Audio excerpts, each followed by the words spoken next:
భారతీయుల్లో ఊబకాయం ఒబెసిటీ బాగా పెరిగిపోతుందా? 2050 కల్లా 1/3 ఆఫ్ జనాభా మన జనాభాలో మూడింతల ఒక వంతు మందికి ఊబకాయం రాబోతోందా? దీనికి సంబంధించి ల్యాన్సెట్ రిపోర్ట్ ఒకటి బయటకు వచ్చింది. ఈ రిపోర్ట్ చాలా సంచలనమైన అంశాలు చెప్పిందనమాట. భారతదేశంలో 2050 నాటికి దాదాపు 450 మిలియన్లు అంటే 45 కోట్ల మంది జనాభాకి విపరీతమైన ఊబకాయం రాబోతుందంట. అంతేకాదు ఈ ఊబకాయం వల్ల ప్రీమెచ్యూర్ డెత్ కానీ రకరకాల డిసీజెస్ కానీ రాబోతున్నాయంట. భారతదేశంలో ఊబకాయం అనేది చాలా పెద్ద పబ్లిక్ ఇష్యూగా మారబోతుందంట అతి త్వరలో. దీనికి సంబంధించి ఒక్కసారి ఊబకాయం వస్తే ఫ్యాటీ లివర్ కావచ్చు, డయాబెటీస్ కావచ్చు, బ్లడ్ ప్రెషర్ కావచ్చు, క్యాన్సర్లు కావచ్చు, హార్ట్ డిసీజ్ కావచ్చు, ఇలా రకరకాల రోగాలకి ఇది దారితీయబోతుందా? ఇదే పెద్ద ప్రశ్న అనమాట. రీసెంట్గా వెయిట్ గెయిన్ బరువు పెరగడానికి సంబంధించి ల్యాన్సెట్ రిపోర్టు ప్రపంచవ్యాప్తంగా అన్ని దేశాలు స్టడీ చేసి ఒక రిపోర్ట్ ఇచ్చిందనమాట. ప్రపంచవ్యాప్తంగా 2021 చూసేసరికల్లా చాలామంది జనాభా అంటే దాదాపు సగానికి సగం జనాభా ఉండాల్సిన బరువు కంటే ఎక్కువ ఉన్నారంట. మనం భారతదేశంలో చూసుకుంటే కనుక దాదాపు 180 మిలియన్స్ అంటే 18 కోట్ల మంది బరువు ఎక్కువ ఉన్నారంట.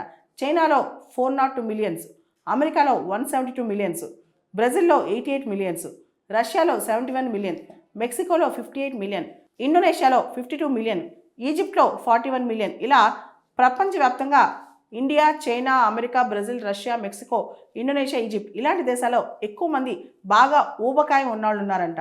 భవిష్యత్తులో ఈ దేశాల్లో చాలా ఎక్కువగా ఒబెసిటీ పెరిగే అవకాశం కూడా కనిపిస్తుందంట. ఇదే ట్రెండ్లో మనం చూస్తే కనుక ఎక్కువ డెన్స్లీ పాపులేటెడ్ ఎక్కువ జనాభా సాంద్రత గల ప్రాంతాల్లో కూడా నైజీరియా కావచ్చు, భారతదేశం కావచ్చు, బ్రెజిల్ కావచ్చు, చైనా కావచ్చు, అమెరికా కావచ్చు, ఇలాంటి చోట్ల ఎక్కువ మంది ఊబకాయం కలిగిన వాళ్ళు, ఒబెసిటీ కలిగిన వాళ్ళు ఉన్నారంట. అసలు ఇంత ఒబెసిటీ కలగటానికి ఏంటి కారణం అంటే భారతదేశంలో చూసుకుంటే కనుక థ్రిఫ్టీ జీన్స్, మన దేశంలో ఒబెసిటీ అనేది థ్రిఫ్టీ జీన్స్ ఒక క్యారెక్టర్ అనమాట. అసలు థ్రిఫ్టీ జీన్స్ అంటే ఏంటి అంటే మనకుండే జీన్స్ ఏవైతే ఉన్నాయో అవి ఫుడ్ కలెక్ట్ చేసుకుని ఫ్యాట్ లాగా మార్చి ఎక్కువ కాలం సస్టైన్ చేయగలవు ఆ ఫ్యాట్ని అనమాట. దీనివల్ల ఎప్పుడైతే ఆహారం ఎక్కువగా దొరికే పీరియడ్ ఉంటుందో ఆ ఆహారం ఎక్కువ తీసుకున్న ఆహారాన్ని ఫ్యాట్గా మార్చి ఆహారం శరీరంలో తక్కువ ఉన్నప్పుడు ఆ ఫ్యాట్ మళ్ళీ శరీరంలో ఆహారంగా తయారవుద్దంట. దీన్నే థ్రిఫ్టీ జీన్స్ ఉన్నవాళ్ళు అంటారు. ఇండియన్స్కి థ్రిఫ్టీ జీన్స్ ఎక్కువ అంట, ఈ ఎఫిషియన్సీ ఎక్కువ. దీంతో పాటు భారతదేశంలో మనం చూస్తే ఫిజికల్ యాక్టివిటీ తగ్గిపోవటం, న్యూట్రిషియస్ ఫుడ్ తక్కువ తీసుకోవడం, తర్వాత ఫాస్ట్ ఫుడ్స్ మీద మనం ఎక్కువ డిపెండ్ అవటం, అంతేకాదు అర్బనైజేషన్ వల్ల హై క్యాలరీ ఫుడ్ తీసుకోవడం, ఫిజికల్ యాక్టివిటీస్ అస్సలు తగ్గించడం, ఇవన్నీ కూడా కారణాలు అవుతున్నాయంట. దీనివల్ల ఒబెసిటీ బాగా పెరుగుతుంది. ముఖ్యంగా చిన్నపిల్లల్లో కూడా ఒబెసిటీ బాగా పెరుగుతుంది. Diabetes, fatty liver, heart disease, క్యాన్సర్లు ఇవన్నీ కూడా వస్తున్నాయి అన్నమాట. ఈ మధ్య భారతదేశంలో ఈట్ రైట్ మూమెంట్ అని కూడా ఒక మూమెంట్ స్టార్ట్ చేసింది మన ప్రభుత్వం. అయినా కానీ మనం ప్రాపర్గా ఫుడ్ తీసుకోవట్లేదు అనమాట. తీసుకున్న ఫుడ్ ఎక్కువగా కార్బోహైడ్రేట్స్ ఎక్కువ తీసుకుంటున్నాం.